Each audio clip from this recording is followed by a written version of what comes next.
Hello, I'm Faith and welcome to Faith's Take, where I talk about anything and everything that I find interesting.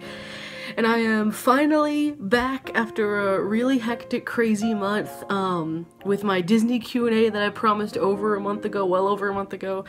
I'm sorry there have been no videos the last several weeks. As a lot of you know, I went to Disney World at the beginning of this month, and then I actually ended up getting sick afterwards and have just now felt confident enough to not be nasally, and my ears just got they were so stuffed up, and now I can hear myself again. And I didn't want to make a video when I was really sick. I had actually meant to make this video before I went on the trip at all, back around the Labor Day weekend or so. But then I actually ended up doing more stuff Labor Day weekend than I thought I would, and I ran out of time, and I was just like, okay, and then all that crazy stuff happened. But I am officially back from Disney World and back to making videos, and this should hopefully be the first of getting back to slightly more regularly scheduled videos with my normal reviews and reading Kevin's book, getting back to more of those. And I have a few Google image videos and stuff ready, but I wanted to do this video finally first because I'm excited to do a Disney Q&A. I'm excited that you guys asked so many questions, and now I have a little more Disney experience actually that I can put toward this Q&A, which is cool. Also, I have all the questions listed out here because I got a lot of them, thankfully, which is good. I'm sorry I haven't been commenting back a lot. I see all your comments through my email, but I haven't been logging into my actual Faith's Take YouTube very much lately because I've been out of it and haven't really been able to do anything. So if I haven't commented back on anything you've said, just know that I'm seeing it and that I'm very grateful for all of them, and I've just been out of it and sick and weird, so that's why I haven't been, and I'm sorry. And then, okay, this is gonna sound so stupid. I didn't get much footage at Disney because I was just such in awe that I was actually back there again, and just so I can't believe this is happening and wanting to drink it all in, that I just decided I wanted to live in the moment. And I apologize that I don't have a ton of footage to do these vlogs and things I wanted to do, but once I got there it was just this was only my second real trip to Disney. My family went once 11 years ago just to Magic Kingdom. It was more a Florida trip than just a Disney trip, I guess. And then it was just last year that my family actually went on a Disney World trip, and we stayed on property and did all the parks and that kind of stuff. And then this was my only other time ever doing that. And I was by myself, and I think it was just, I wanted to live in the moment and even people watch and just relax and not have, I mean, I don't want to say that as in recording videos would be so unrelaxing, because that is my thing, that's my coping mechanism, what I do, but I'm not used to just pulling out my phone and shooting just myself. I'm used to it being a Q&A or a review or something. And so I do want to apologize, because just in case anyone was actually really looking forward to having vlogs with a lot of footage of me there, like I said I would do, and I'm sorry, but I just had a really great time. But this was my first solo trip ever doing anything, and only my second ever real Disney World trip, and I was just kind of zoned in a weird way. But hopefully the next time I get down there, which will hopefully be soon, we'll see how life goes, but hopefully soon, I would definitely like to do that, because now I've done way more things and I'm even more familiar with the parks and all these things, and I think even more fully comfortable there, and I could do more with it. So again, I'm sorry that I didn't get a lot of footage, but hopefully down the line one day I'll be able to do what the Disney vloggers do. But a lot of those Disney vloggers get down there multiple times a year, live down there. I'm super jealous, so of course they can record all this stuff. But anyway, that's enough of that. I'm sorry that all this has taken so long to even just get out, but we're gonna jump into the questions here, so I'm gonna look at this while out because there's a lot of questions and things. But thank you guys, everyone who sent in a question, and if you didn't send in one, thank you for watching this anyway. And this is in no particular order, I just went through and wrote down all the questions and stuff. Wicked Wonder 1979 asks, or says, I'm an animatronic nerd, so all my favorite Disney things are dark rides and the Carousel of Progress. I do love Soarin'. I hope you have lots of fun. Also, I didn't ask just for questions, I asked for the things you guys love to do and anything I should try. And the thing is, I like adore animatronics and robotics and puppetry and that kind of stuff. And so I also love the dark rides. Like when my family went last year, I had forgotten since I was, 12 the first time I stepped foot in Magic Kingdom that like how many animatronics there are, like so many rides, and even the 3D and 4D shows have them involved in some way, and they're really, really cool. And then I did both Carousel of Progress and Soarin' for the first time just when I went just a couple weeks ago because my family didn't have time for it last year, and I love both of them. Carousel of Progress, when I heard it was like 20 minutes long, I was like, well, I'm sure the animatronics will be cool. We'll see how it holds up as like a whole 20-minute show, but it was really fun. It had genuine funny moments, and it was cool because what Carousel of Progress is, I guess I'll go into detail about these for those who haven't seen these things too. Carousel of Progress is in Tomorrowland at Disney at Magic Kingdom, and it's this cool rotating theater where you sit in these little theater seats and there's a stage with animatronics on it. And it's these 4 families. They're like through the decades of like, I believe like the turn of the century, like 1900, and then I think it's the 20s, 40s, and what's supposed to be current day, but I think this was created in I think the 60s, so it's like the future / current day according to the 60s, and it's really cool. It's these animatronics that all have the same voices. It's like a father and mother and kids and all that, and just the different things. Just like the way they put in the conversation, like just the modern amenities that every decade had. Like it's really cool because I don't remember if it's the first family or the second one, but in one of them the wife says, with our new laundry setup, I can do the clothes in 5 hours and it used to take 2 days. And it's like the things we take so for granted just to hear was really cool. And I love time travel and both historical and futuristic of any sort, so that's a cool aspect of it for me. And it really did keep me genuinely entertained for the 20 minutes, which is really good, and I think that's really cool. It was really cool, and I really liked that a lot, and the animatronics were really neat. And then Soarin', okay.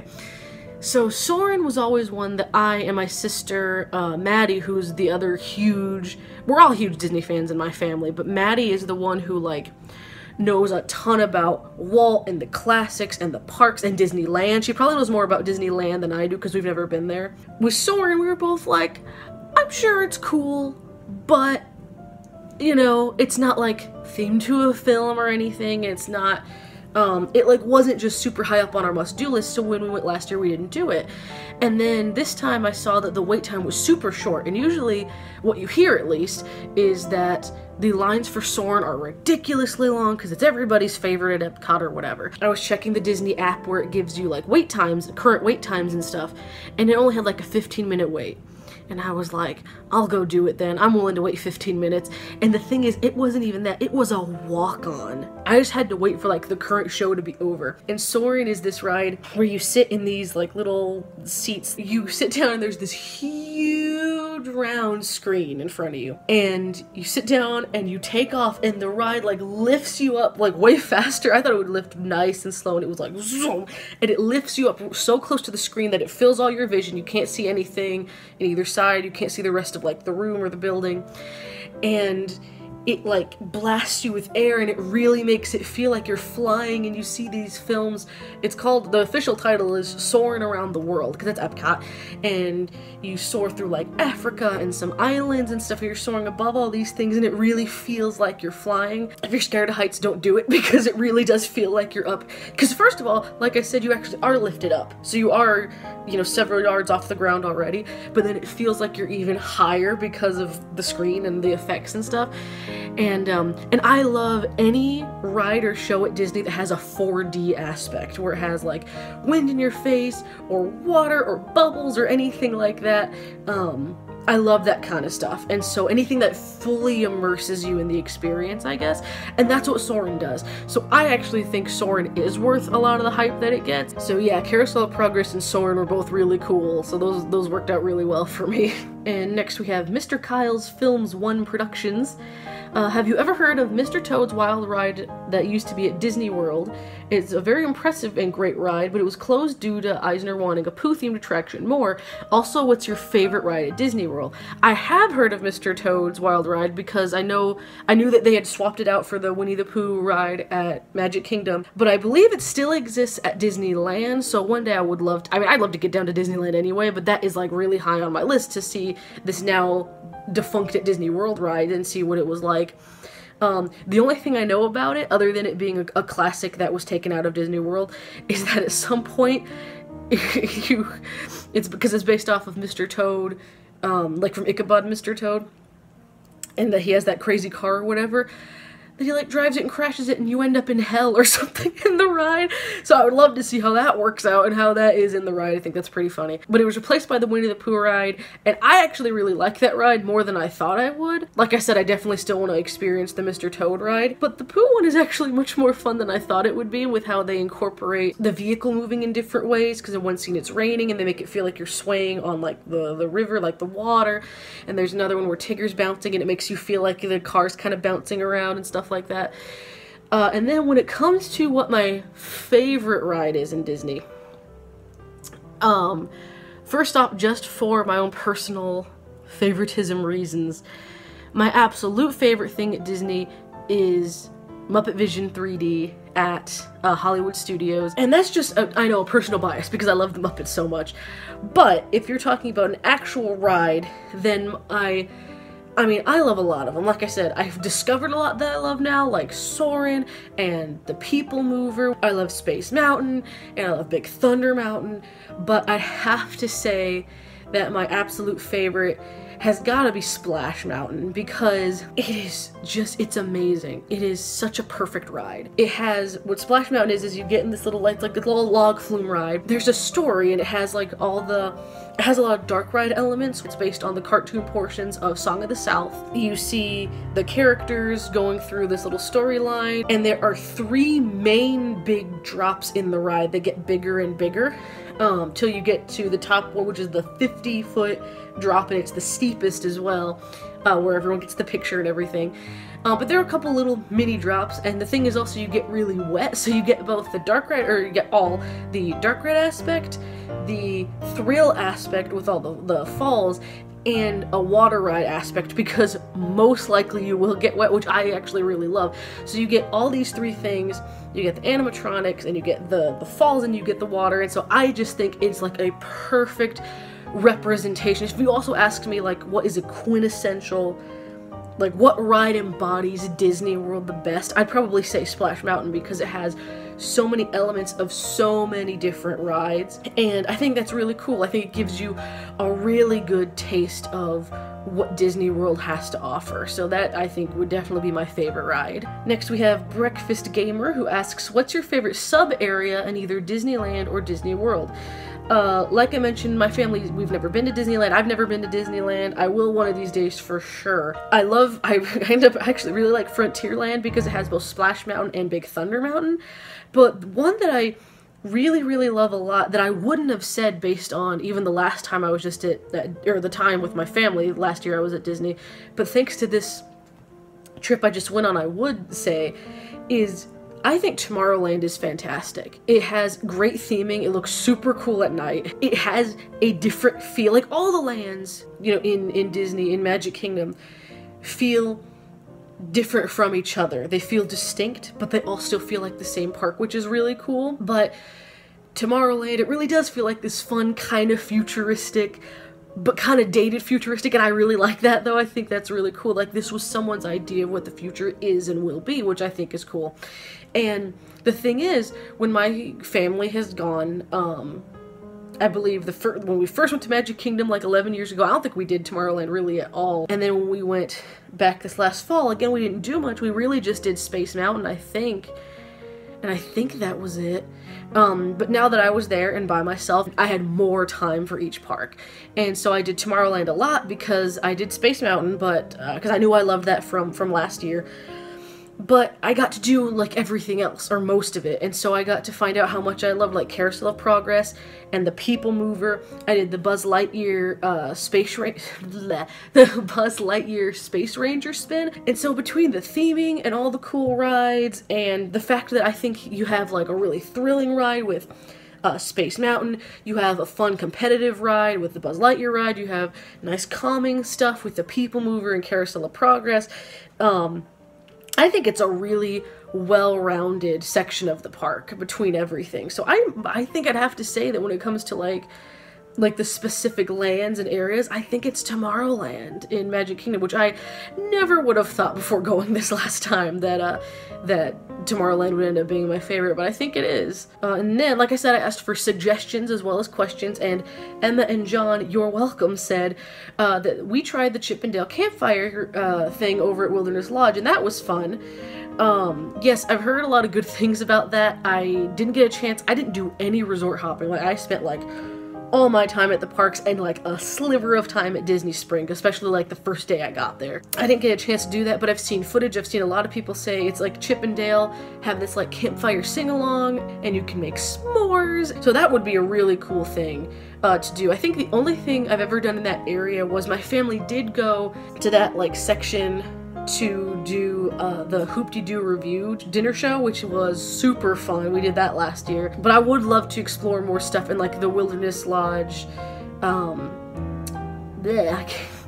It's late. But the Wilderness Lodge area, I think that would be really cool to explore more and to do like the Chip 'n Dale stuff. And I think just that area and the area near like the, because they even have Disney World campgrounds you can even stay on. And they have a ton of stuff in that area. They have cabins, they have campgrounds, they have the actual hotel and lodge and stuff.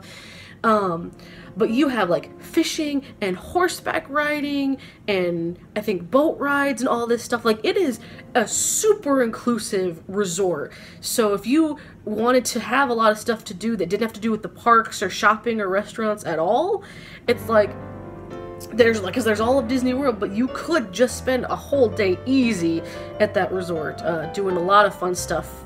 So I would like to explore that area a lot more. Adventure Master 18 asks, have you seen the new DuckTales show, and if so, what did you think of it? I have only seen clips and some scenes. From what I've seen, it looks very good. I love the art style. I like how it's distinct enough from the original show, and has its own identity, but you can still, like, it still makes sense with, like, the DuckTales theme, I guess. With just, like, what DuckTales is this really, like, is a comedic adventure show. I think it looks really cool, and I know my sisters have been watching it and really enjoy it, so I do definitely want to get into it for sure, and I keep saying that, but I need to, like, buckle down and do it, because, from what I've seen, it looks really good, and my sisters really like it. Next up, we have Carson, who says, how would you feel if Disney bought MST3K and/or RiffTrax? I would feel confused because I feel they don't quite exactly fit with Disney, but at the same time, you know, I wouldn't have thought, I was surprised when Disney bought Star Wars, I guess. And here's the thing, until I knew details, I'd probably just be confused. Depending on what those details are, though, I wouldn't necessarily be put off by it like I think a lot of people would be.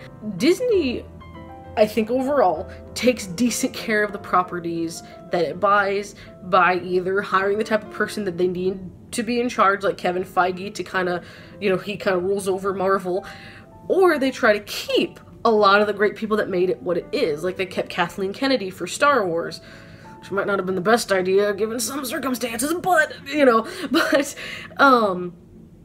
that's the thing. Like, if they bought MST3K, but, like, kept everyone on, you know what I mean? Like, kept the current cast and kept Joel on as being, like, kind of the head of everything, and, you know, worked with them, it's like, you know, if anything, it would give it more exposure, you know what I mean? And I mean, it has good exposure just being on Netflix. Same thing with RiffTrax, but RiffTrax is also a very small company. There's only, I think, 16 or 17 people total, I think. So that'd be a little weird, but again, if Disney showed that they have respect for the properties and that they want to help them, and the thing that would be kind of cool about them buying Mystery Science or RiffTrax is, like, if they opened their libraries to them and were just like, hey, we get a cut of the profit or whatever because we own you guys now, but you can riff like any of our stuff you want.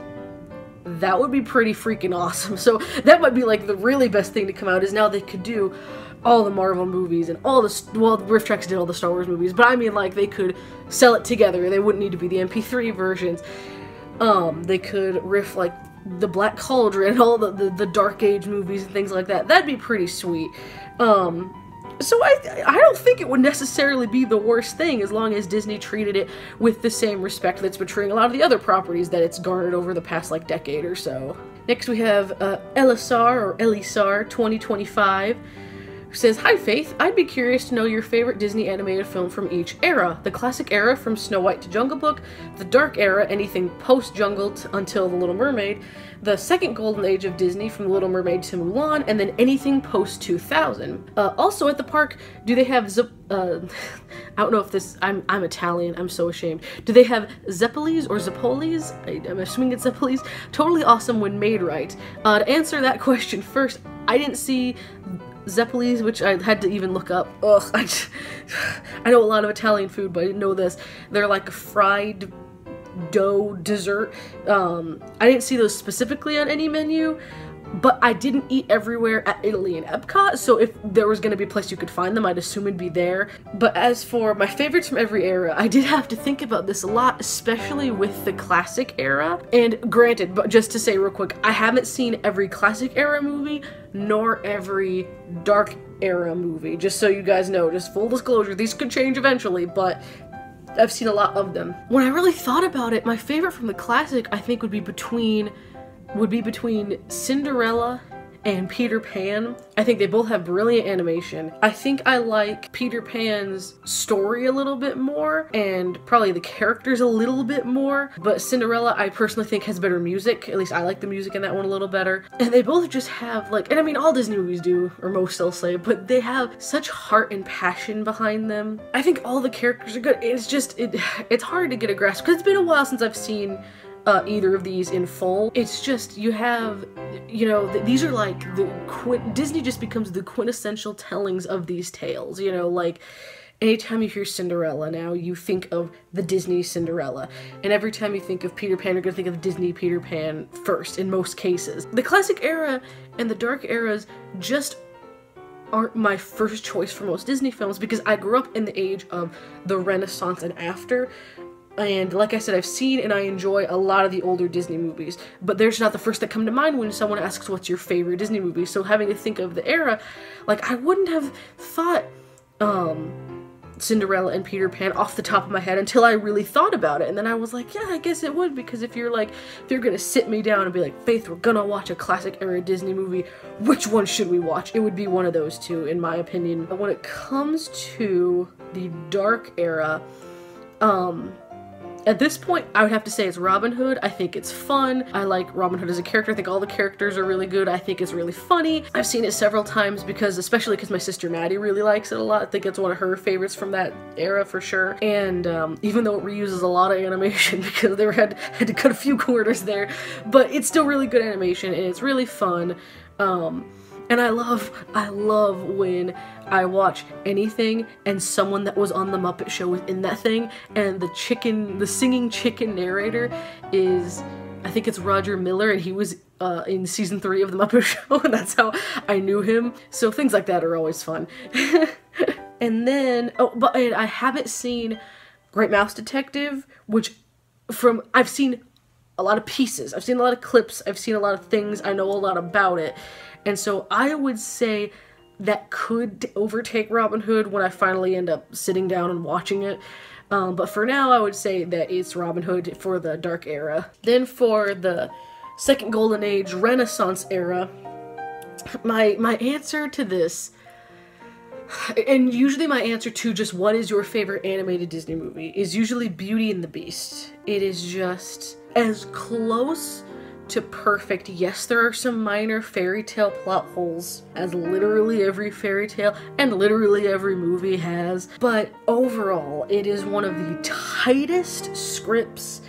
It is one of the most gorgeously animated, just beautiful music, just unbelievably well scored.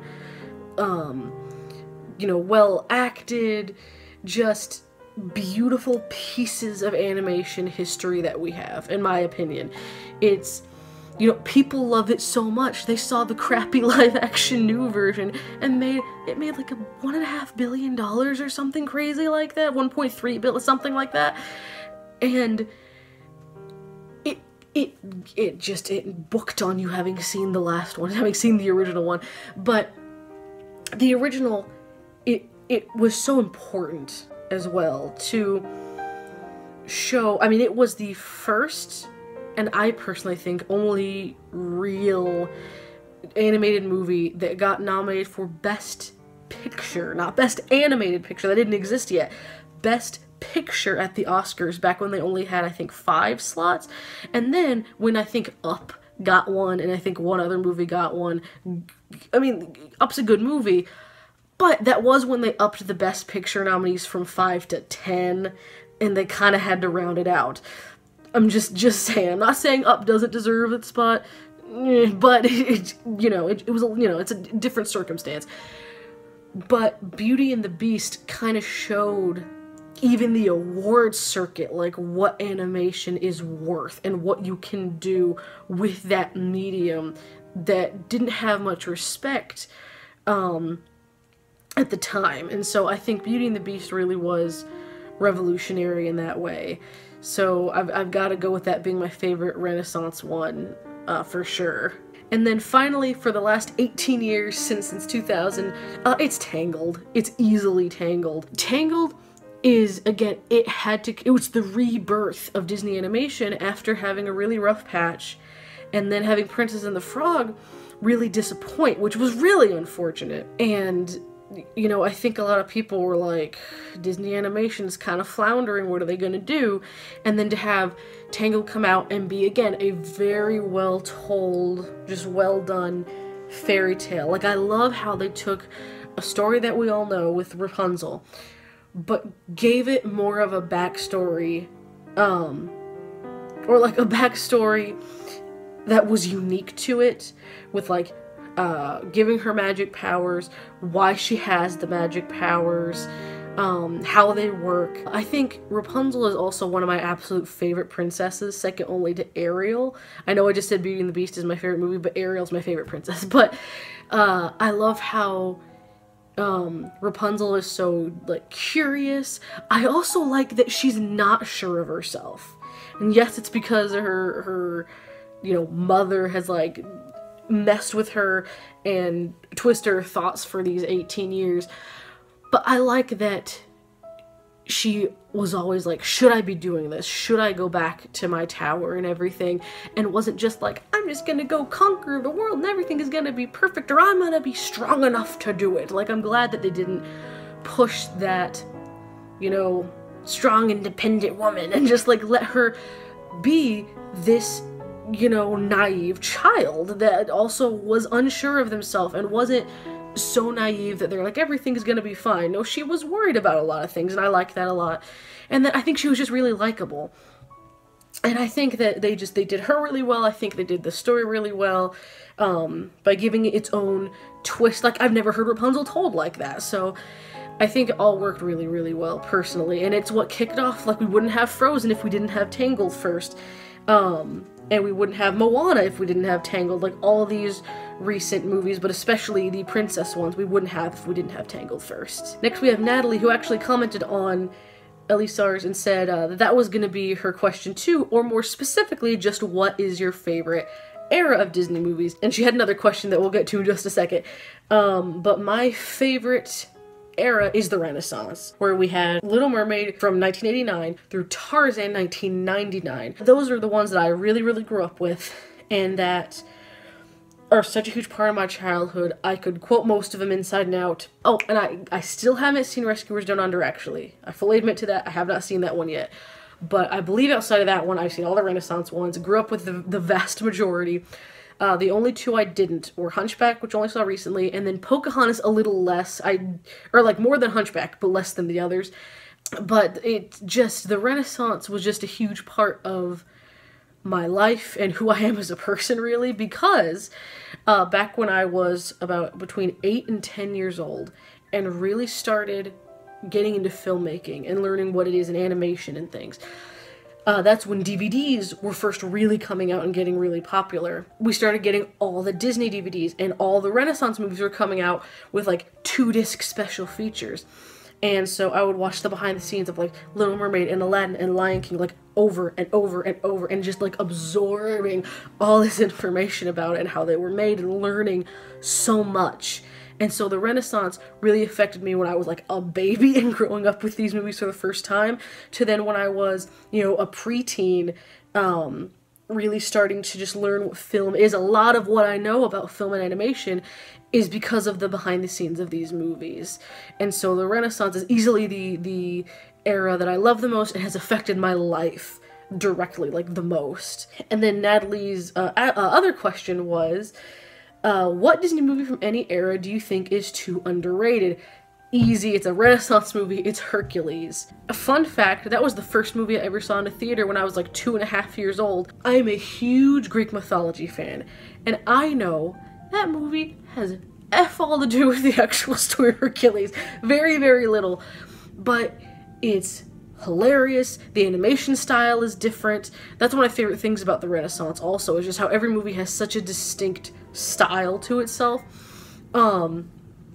And with Hercules, you have such a good cast of characters, not just in who the voices were, where they obviously did a good job as well, but just the characters are all so good. I think Hercules is one of the most underrated heroes and protagonists of like the Disney lexicon, because what I like is he's basically Superman. He's basically Clark Kent, where he grew up adopted, didn't know his real parents or like his true destiny or what his superpowers meant, and then he finds out and all that.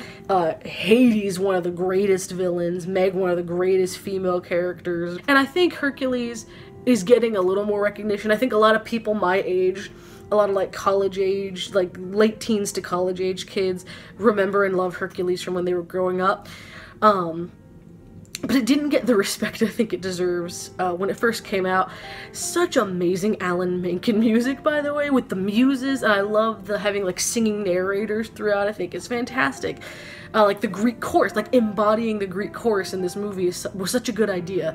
And so I think Hercules is easily one of the greatest Disney movies and one of the most underrated Disney movies. Next we have John, who said, a Disney Q&A is an awesome idea. Thanks for coming up with it. You're very welcome, John. I'm glad that you're excited about it. Someone else already proposed a variant of my question, but I'll ask it anyway. Which movie, animated or live action, from Disney's wilderness years, I like that phrase, of 1968 to 1988 is your favorite? And as an alternative question, or in addition to the previous one, if you like, which movie do you think is the most underrated, and which one do you love but everyone else seems to hate or just forget? Like I said just a second ago with Natalie's, it's Hercules, but what I love that you said for your first question was, which movie, animated or live action, from Disney's wilderness years is your favorite? Because while Robin Hood is my favorite animated movie of those years, by far the best movie in general of those years,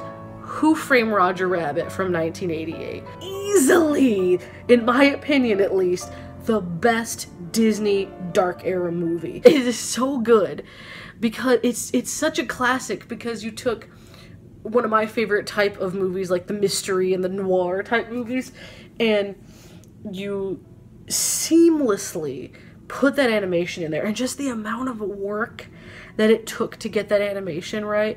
The cast is great, the idea is great, it is so perfect. Even nowadays with such great technology, so many movies fail trying to seamlessly translate animated characters to a live action world. To me, the biggest thing is always lighting.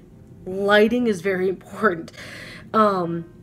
Because even a computer, even if you're like, well, the light should be coming from here and here, and you tell the computer that, can't accurately light the way natural light would work. Like, that is a program that for whatever reason isn't 100% perfected yet. At least in a lot of recent movies it seems that way, but with Roger Rabbit, what they did really well was they had life-size models of the animated characters that they would set in the scene when the live-action stuff was being shot, so the animators would have the shadow on the characters when they animated it, the shadow would match the shadow that had existed in real life, if that makes any sense.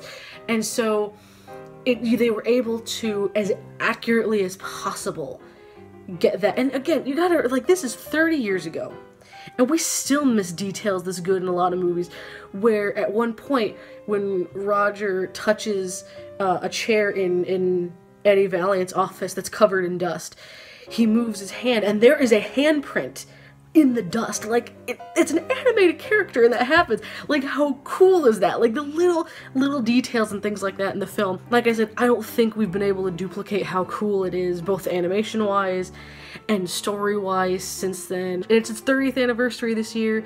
I actually also, this is fun, when I stayed at Pop Century at Disney this time, which my family also stayed in last year, and I figured I'd stay again because I liked it, and it would be familiar. I would know where everything is. And I happened to get in one of the buildings. Pop Century is based on decades, and I got in a 1980s building with a huge Roger Rabbit statue outside of it, so that was really cool. So I even got his building this time and everything. So Roger Rabbit is by far the best movie, in my opinion, from Disney between 1968 and 1988. Next we have Ryan, who asks, how long did it take you to realize just how old a lot of the classic Disney films were? Until I was 15, I genuinely thought they were all just from when I was a kid.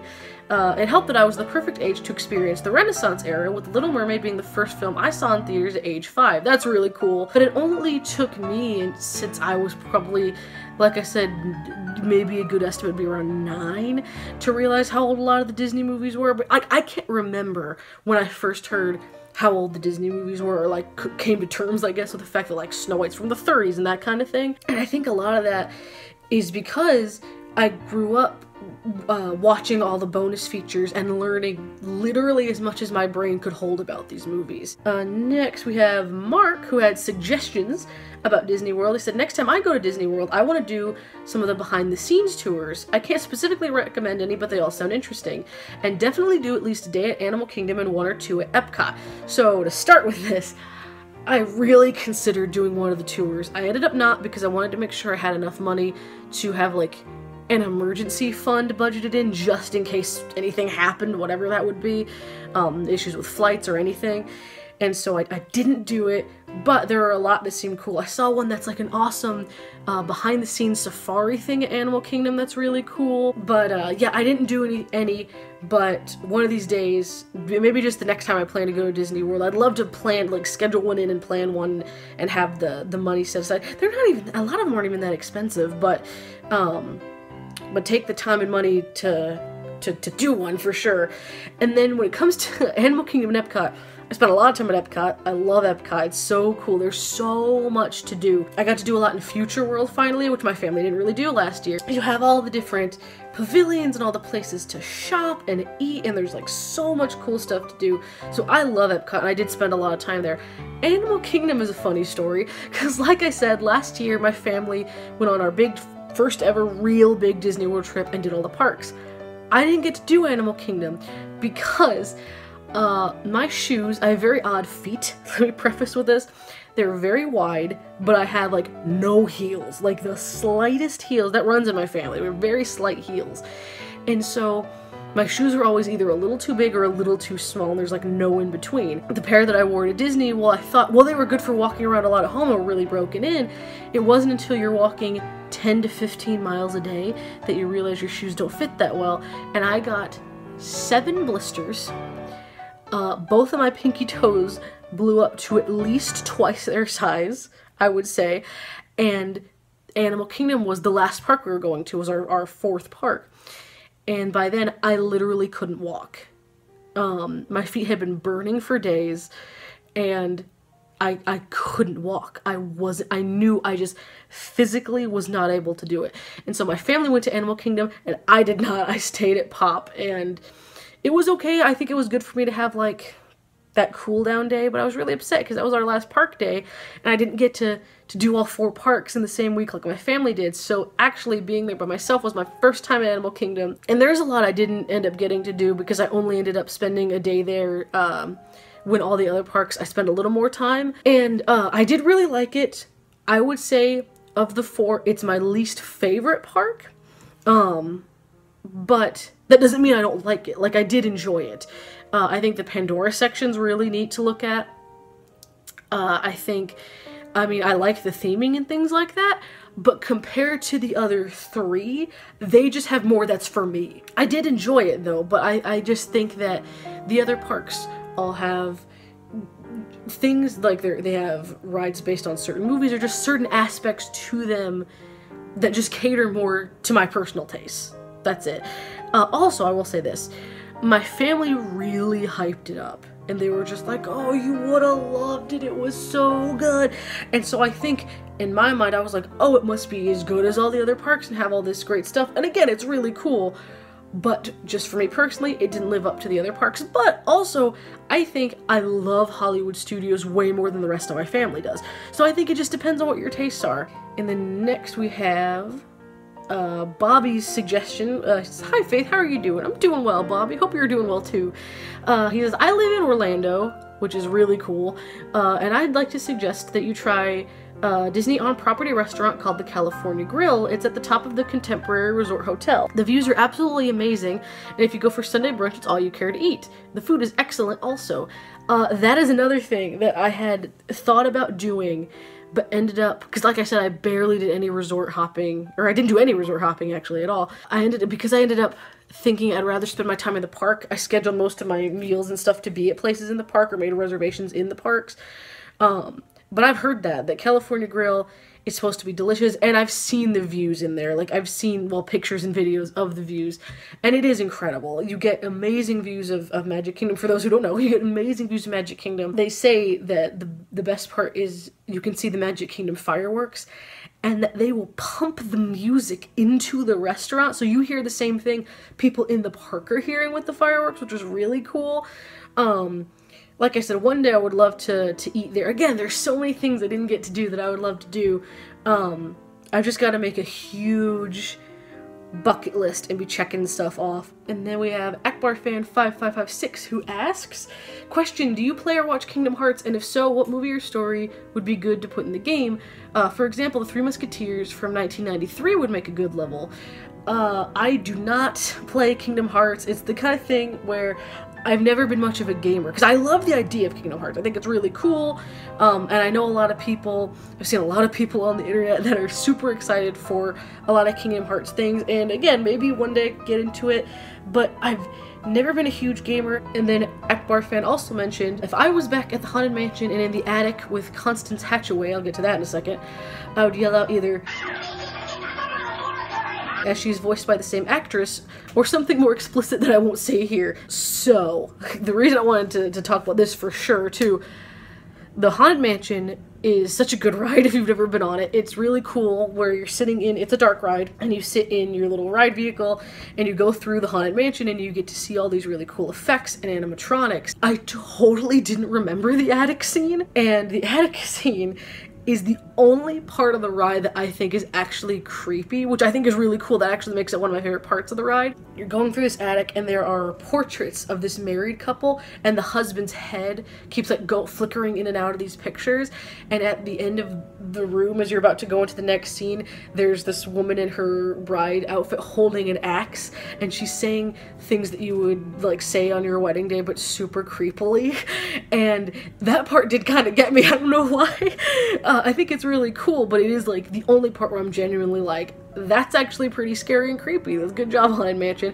And the cool thing also that you just let me know, sir, is I didn't know that she was voiced by Dee Dee from Dexter's Lab. That's really cool because, like I said, her voice is really cool and really chilling in that scene. And then our final questions come from Victor, who says, I never went to Disney World, but Disneyland back in the 90s. Like I said, I really want to get there one day. My memories are of Mickey Mouse Club, Zorro, Hardy Boys, Davy Crockett, and all Haley Mills flicks. Does Disney have a museum or exhibit that pays homage to these greats from the past? He also has a few other questions that I'll get to in a row here.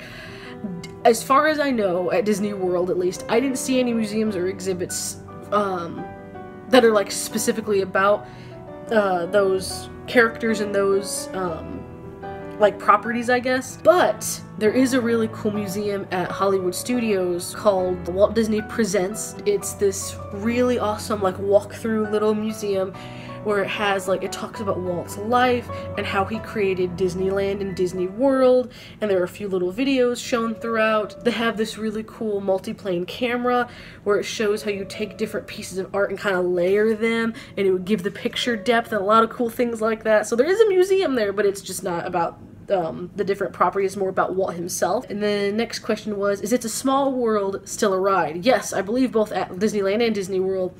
It's a classic. I rode it a couple times while I was there. Does Disney World have an evening parade down Main Street and awesome fireworks? It does have the fireworks every night. The parade down Main Street, I don't think they do an evening one on most nights. I believe they usually just have an afternoon one. But I was there during the Halloween party this time, and then my family was there at the Christmas party last year. And they do have night parades for those. They show them, I think they show the same parade twice a night on the party nights.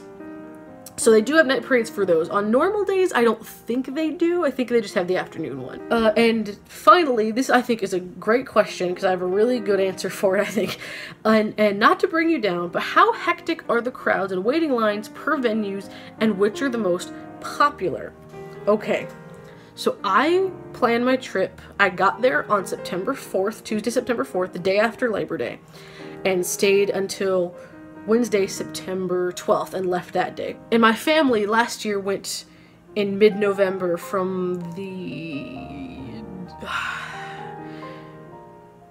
10th to the 17th, something like that, somewhere in that realm, that range. And it's no contest, September was deader, more dead, whatever, it was more dead than in November. And it wasn't packed in November for the most part. It wasn't super busy. Oh my gosh, it's like September right after Labor Day is like the best time I could have possibly gone. Because I think normally wait times and things like that are more hectic and crazy, especially if you go in like the summer or during spring break, God forbid, because everyone goes that time. And there are a lot of off times through the year, like November when my family went, most of September, I believe a lot of February, and I think maybe super early March before spring break really starts. And certain weeks in January, I think. But there are a lot of websites that you can look up that I think have better prediction schedules. And they'll also tell you there's a special event going on this day and this day. So like avoid those days, even in the off months, that kind of thing. But that's the thing. My family went in November because it was both going to be a slower time of year. I say both. All these things were at play. Slower time of year. It was going to be Christmas time and have all the decorations up. And it was both the week of my parents' anniversary, 25th anniversary, and my sister Daisy's 14th birthday. And so we wanted to be there for all those things, and that made sense, and we had a really great time, and it wasn't too busy most of the time, but it's like if you want to take advantage of the lowest lines possible, from my personal experience so far, it is right after Labor Day. It was insane. Like Soarin' having no wait twice. I ended up doing Soarin' on 2 different days with no wait. Okay, here's another thing I didn't realize. The party days on Magic Kingdom, I think whether it's Halloween or Christmas, but the one I just had experience with Halloween, if you have either a ticket to the party, or if you don't want to go to the party but have a park hopper pass, go to Magic Kingdom the first half of the day. Because a lot of people, to put it really quickly, Disney, when you get a ticket that doesn't have the park hopper, for that whole day, you can spend up to the whole day at just one park. So let's say you had a ticket like that. You could only spend the whole day at just one park. You're not going to pick Magic Kingdom on a party day if you don't have a party ticket too, because you have to buy tickets for the Halloween and Christmas parties too, separately. You're not going to go on that day because you have to leave by 6 o'clock. They start kicking people out at 6 if you don't have a Halloween party ticket. And so, you're like, well, I want to spend my night at a park, but I don't have a Halloween party ticket. I'm going to use my one park all day ticket at Epcot, Animal Kingdom, Hollywood Studios, and not Magic Kingdom. So already the crowds are a little lower for people who aren't going to the party that night and don't have the hopper tickets. But my thing would be, first of all, I think Park Hopper is easily worth the money. At least for me it was, because I used it a ton, where I would spend the first half of the day at one park and the next half at another. For that time of year especially, because what you can do is you go to Magic Kingdom, you spend the whole day there till 6, and then you leave for the Halloween party, and then you can spend the rest of the night doing whatever. Like, here's how slow it was, okay? Between the, you know, just people not going because they didn't want to waste their one-day ticket on a Magic Kingdom day they have to leave early. I was able to do Splash Mountain and Big Thunder Mountain 3 times each in one day because so few people were there. I was able to do almost all of Tomorrowland in an hour and like 15 minutes at most. I was able to do on that first party day. This party day that I went to was a Friday, and I did 2 sit-down meals that day and had to go back to my hotel to change for the party, and that took at least an hour because of like the bus transport and stuff. It took about an hour. So even with that hour cut out and the 2 sit-down meals cut out, I rode 22 rides that day. Now that includes repeats, but like I got on 22 rides in Magic Kingdom in a day because I went to the Halloween party, but I was able to take so much advantage of the fact of how slow the park was. Like, I didn't even know you could do that, you know what I mean? I was like, how do you even do that many rides in that short span of time of one day? But you can do it if you time it right. I would say that if you want the least hectic lines and stuff, it's like go this time in September. Because I mean, those wait times were between walk-on to 15 minutes for like even some of the more popular rides. Now, I will say the 2 rides that had, 3 rides, I'm sorry, that had pretty sufficient lines through the day were at Magic Kingdom. Peter Pan's Flight usually had, the shortest I saw that line get was about half an hour, even at the party time when there's less people in the park. Space Mountain, I think the lowest I saw it get was, I think it did get down to 25. So, and these are also like low for these rides, but I think I saw it get down to 25. And Seven Dwarfs Mine Train, I believe, is usually the most busy. At like 35 was probably the average lowest I saw, somewhere in there. As for the other parks, the 2 rides in Pandora at Animal Kingdom are easily the busiest rides that can be literally hours long. Toy Story Land at Hollywood Studios, again, the Slinky Dog coaster has rides that are usually has lines that are usually at least an hour long.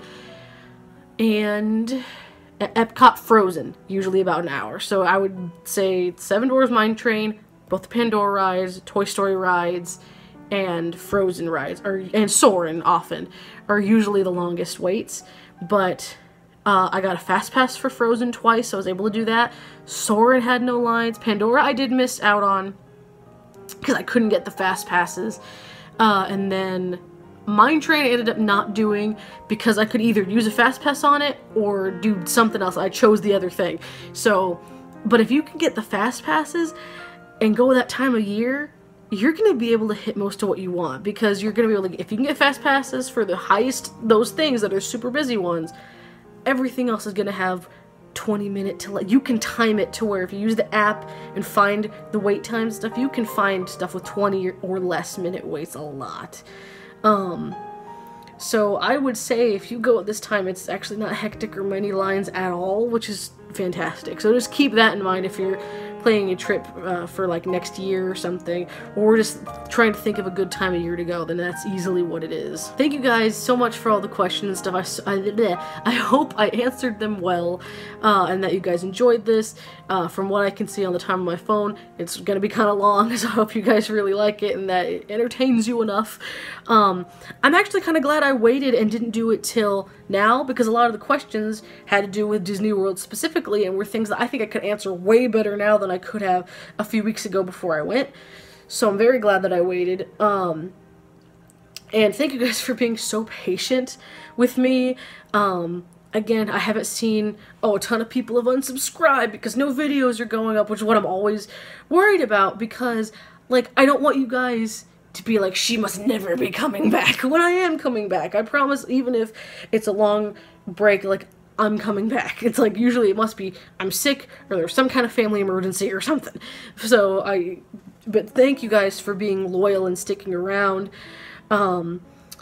If you guys want, I can do, if you guys would like to see, I can do a video where I show off the cool stuff I got while I was there, which would be fun, and tell a few more stories about when I was there and everything. I think that would be really cool.